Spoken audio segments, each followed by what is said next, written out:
요한계시록 9장 13절부터 21절 말씀까지. 여섯째 천사가 나팔을 불매 내가 들으니 하나님 앞 금제단 네 뿔에서 한 음성이 나서 나팔 가진 여섯째 천사에게 말하기를 큰 강 유브라데에 결박한 네 천사를 놓아주라 하매 네 천사가 놓였으니 그들은 그 년 월 일 시에 이르러 사람 3분의 1을 죽이기로 준비된 자들이더라. 마병대의 수는 2만만이니 내가 그들의 수를 들었노라. 이 같은 환상 가운데 그 말들과 그 위에 탄 자들을 보니 불빛과 자줏빛과 유황빛 호심경이 있고 또 말들의 머리는 사자머리 같고 그 입에서는 불과 연기와 유황이 나오더라. 이 세 재앙 곧 자기들의 입에서 나오는 불과 연기와 유황으로 말미암아 사람 3분의 1이 죽임을 당하니라.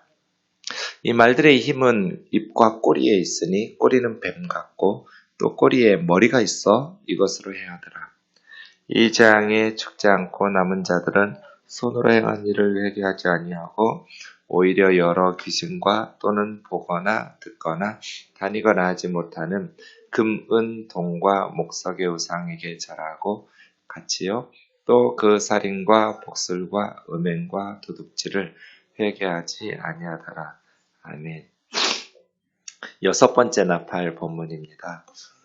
말씀드린 것처럼 일곱인, 일곱 나팔, 일곱 대접 세 세트의 심판 시리즈는 여섯 번째 인과 일곱 번째 인 사이, 여섯 번째 나팔과 일곱 번째 나팔 사이에는 다른 내용이 삽입되어 있습니다.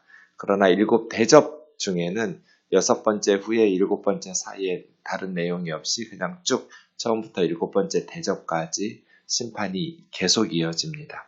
이런 어떤 구조적인 특징을 가지고 있는데요. 오늘 여섯 번째 나팔 끝나면 일곱 번째 나팔은 한참 뒤에 나올 거고요. 삽입되는 내용이 세 가지가 등장하게 될 겁니다. 여섯 번째 나팔입니다.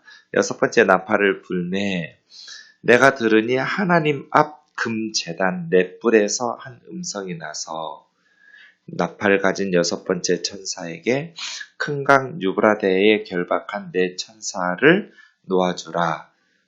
이런 식의 말씀을 하고 있습니다.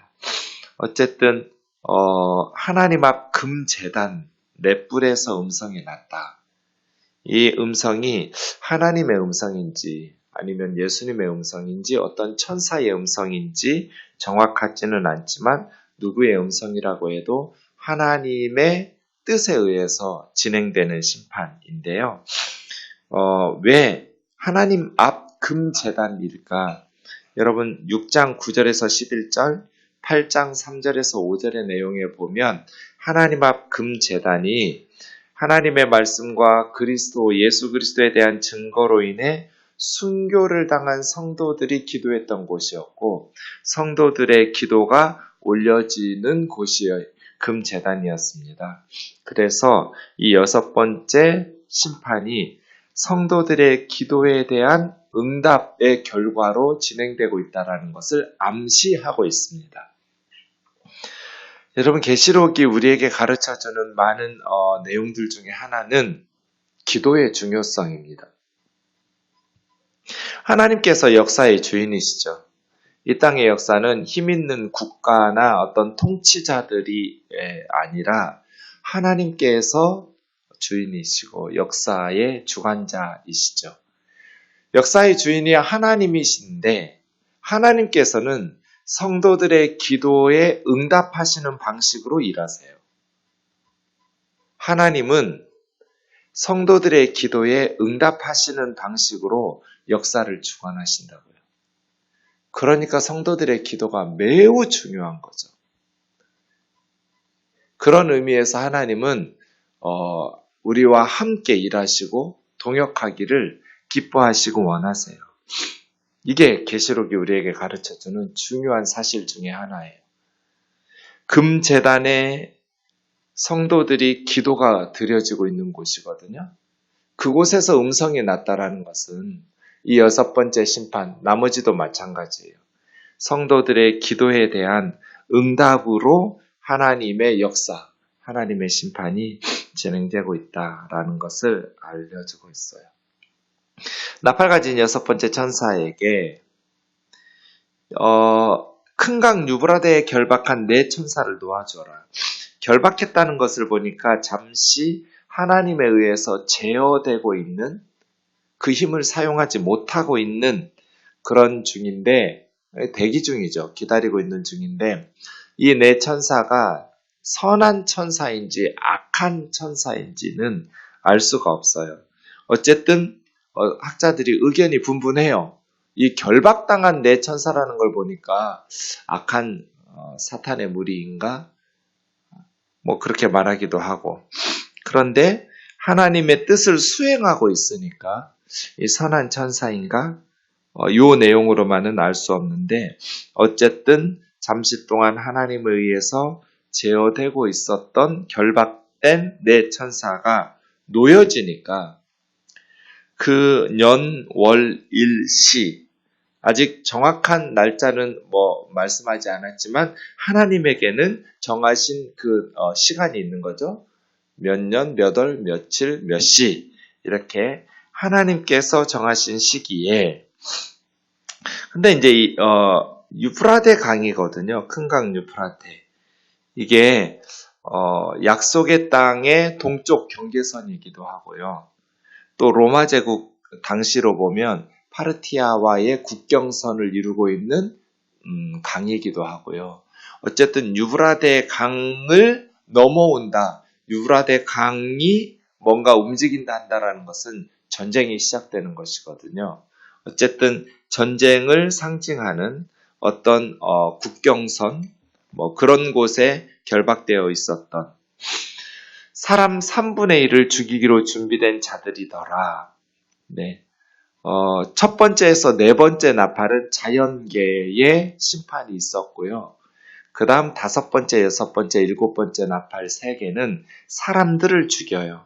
3분의 1, 하나님께서 명확한 한계를 결정 지으세요. 그러니까 심판이 자기들 맘대로 다 진행되는 것이 아니라 악한 천사든 선한 천사든 그런 천사들 맘대로가 아니라 하나님께서 정하신 만큼까지만. 욥에게 사탄이 재앙을 내릴 때에도 하나님께서 항상 통제를 하고 계시죠. 여기까지. 그러니까 사탄은 자기들 맘대로 활동하는 게 아니에요.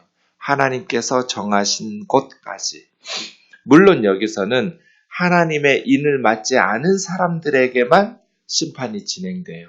하나님의 백성들에게는 심판을 내릴 수가 없죠. 마병대의 수는 2만만이니, 그러니까 2 곱하기 만 곱하기 만이니까 2억 명이에요. 2억 명의 군대가 파죽지세로 몰고 오는 것이죠. 그 당시에는 어느 나라도 이만큼의 숫자의 군대를 보유한 국가가 없었어요. 2억 명의 군사를 거느린다라는 것은 이것도 상징적으로 그렇게 많은 무수한 군대, 그런 뜻이겠죠? 네. 9장 17절입니다.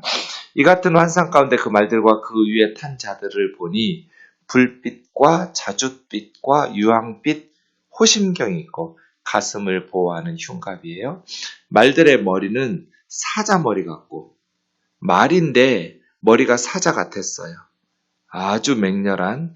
그 입에는 불과 연기와 유황이 나오더라. 이것은 이제 심판의 상징인데요. 불, 연기, 유황의 입이 말의 입에서 나오고, 이 세 재앙, 불, 연기, 유황의 재앙, 곧 자기들 입에서 나오는 불과 연기와 유황으로 말미암아 사람 3분의 1을 죽이는 것이죠. 이 말들의 힘은 입과 꼬리에 있으니, 입에서는 불과 연기와 유황이 나왔죠. 근데 꼬리는 뱀의 꼬리 같아요. 그러니까 뱀이라는 건 사탄적이죠.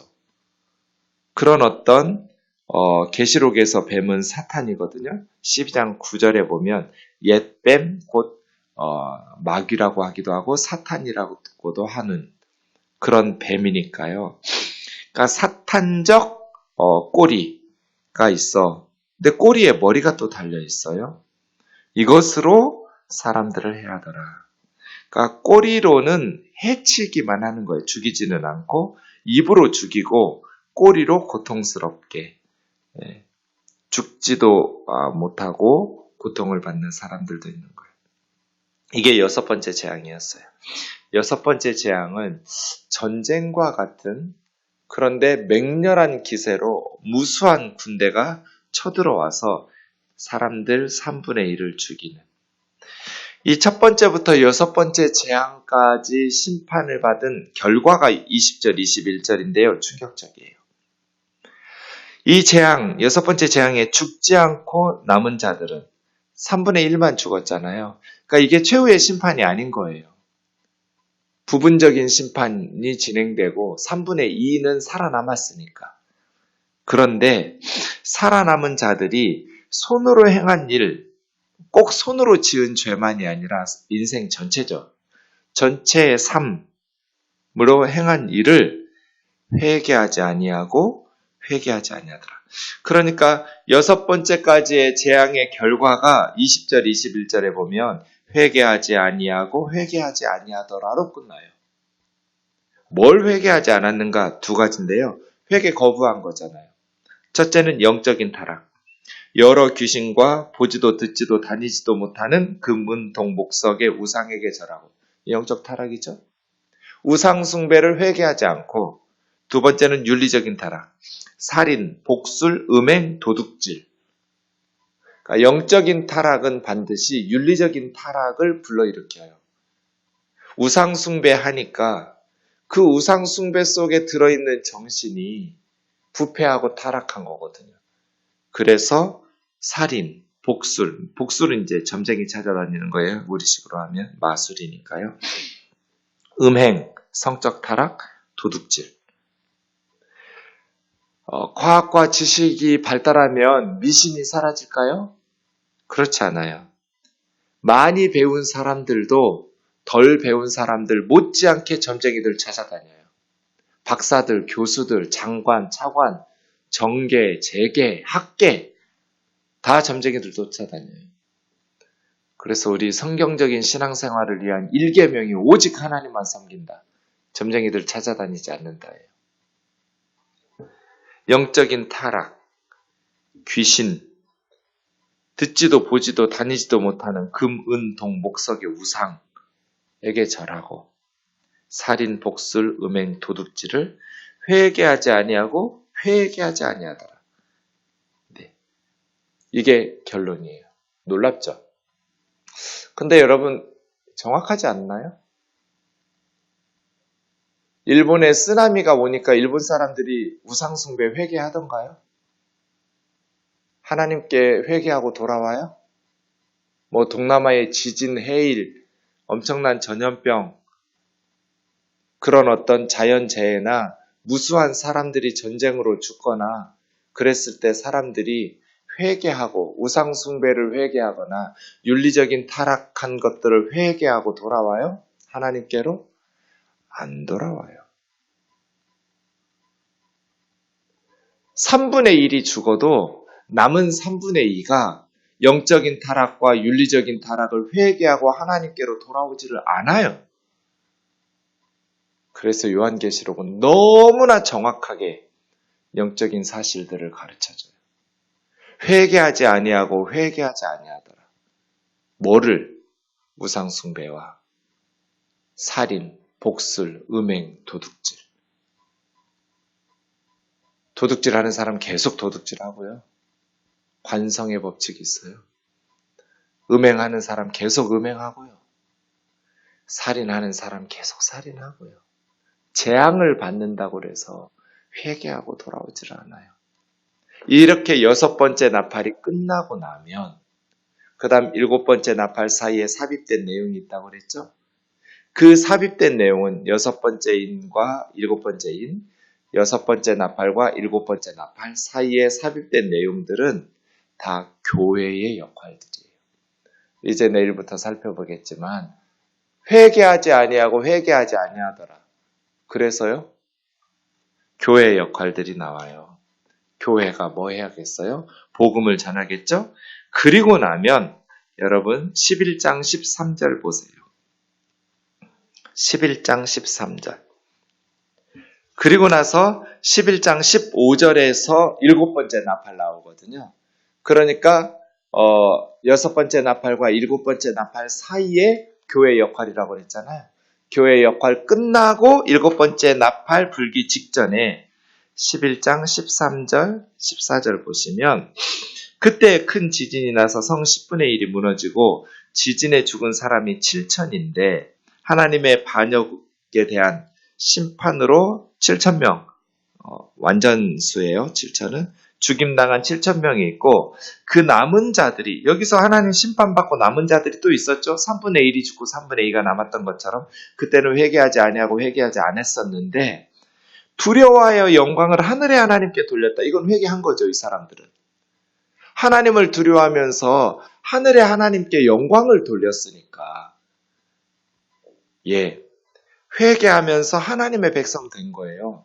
무슨 일이 있었을까요? 여섯 번째 나팔까지 부러졌을 때 회개하지 아니하면 회개하지 아니하더라. 그런데 일곱 번째 나팔 전에 교회의 사역이 지나고 나니까 두려워하여 하늘의 하나님께 영광을 돌리면서 회개한 소수의 사람들이 물론 교회가 사역을 해도 7,000명 죽었어요. 하나님께 반역하고 거역하고 심판받았어요. 심판받는 사람들도 있었지만 회개하고 영광을 하늘의 하나님께 돌린 사람들도 있었어요.